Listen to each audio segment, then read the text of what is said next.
ધારીના નબાપરા ખાતે અનુસૂચિત સમાજનું મહાસંમેલન યોજાયું હતું। અનુસૂચિત જાતિની જમીનના મામલે આ મીટિંગ મળી હતી, જેમાં મુખ્ય ચર્ચા અનુસૂચિત મંડળીની સરકાર સાથે જમીનની માંગ કરવામાં આવી હતી। અમુક ખરાબ અને ડુંગરાળ જમીનને બદલે ખેતી લાયક જમીન મળે અને સમાજના લોકોને રોજીરોટી મળી રહે તે હેતુથી 1000 આસપાસના સમાજના લોકોનું સંમેલન મળ્યું હતું અને અગાઉ પણ આ બાબતને પ્રાંતને આવેદનપત્ર પાઠવ્યું હતું। મંડળીના પદાધિકારીઓ દ્વારા જમીન બારોબાર વેચી નાખી ભ્રષ્ટાચાર આચરી ખીચા ભરી લીધા છે, જમીન પરત લપાવે તેવી સરકાર પાસે માંગ કરવામાં આવી છે। આ તકે પ્રેમપરાના દાનવીર વિસામણભાઈ ઢોલાએ ફ્રી ચાલતી નિર્દોષ આનંદ ટીમ્બી હોસ્પિટલે 1 કરોડ રૂપિયાનું દાન કર્યું છે। આ બાબતે વિસામણભાઈ ઢોલાનું સન્માન કરવામાં આવ્યું હતું। પરમ પૂજ્ય ગોવિંદ મહારાજ તેમજ SS પરમાર તેમજ ભૂપતભાઈ વાળા, પરેશભાઈ પટની સહિતના આગેવાનો ઉપસ્થિત રહ્યા હતા। જે કેસની ગુજરાતી સાથે સંજય વાળાધારી।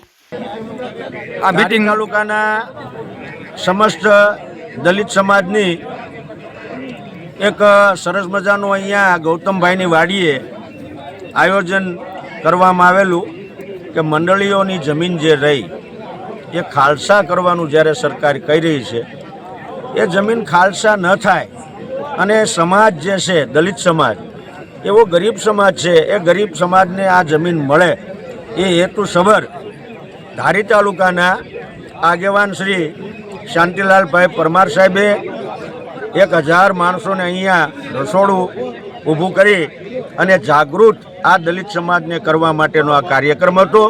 એની અંદર આશીર્વાદ આપવા માટે મને આમંત્રણ આપેલું અને આ સારાએ સમાજને આશીર્વાદ આપું છું કે અત્યારને જે સરકાર ચાલે છે એ સરકારની આગળ અમારી દલિત સમાજના ધર્મગુરુ વતી સરકારને એવી પ્રાર્થના કરવામાં આવે છે કે અમારા આગેવાનો જે દિશા તરફ આ જમીન અપાવવા માટે પ્રયત્નો કરે છે એની અંદર એમને સફળતા મળે એવા આશીર્વાદ હું એમને આપું છું।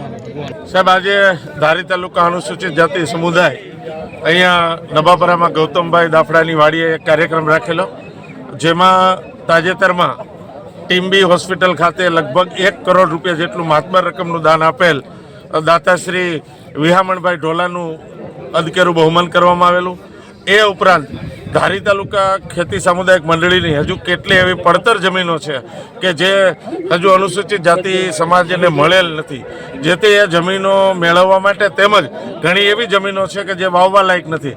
એથી સરકારશ્રીમાં અમારી એવી રજૂઆત છે કે જે ડુંગરા અને એવી જે ખરાબેની જે જમીન છે એને બદલે અમે સારી જમીન મેળવી લઈએ, એના માટે આજે 800 થી 1000 જેટલા અનુજાતિ સમુદાયના આગેવાનો સૌ એકત્રિત થયા છીએ। આજે 4 કલાકથી સતત સમાજના શ્રેષ્ઠીઓથી વાતચીત થઈ। અધ્યક્ષતાને અમારા સમાજના સંત શિરોમણી ગોવિંદ મહારાજ ઉપસ્થિત રહેલા। એ ઉપરાંત નામી અનામી સૌ આગેવાનોએ ઉપસ્થિત રહી પોતાના સજેશન્સ આપી આ મંડળીનો વિકાસ કેમ થાય એના માટે સૌએ મથામણ કરેલી અને કાર્યક્રમને અંતે અત્યારે ભોજન પ્રસાદની વ્યવસ્થા છે અને 800 જેટલા સૌ આગેવાનો ગણનાયક નેતાઓ કહી શકાય એવા આગેવાનો અત્યારે ઉપસ્થિત છે।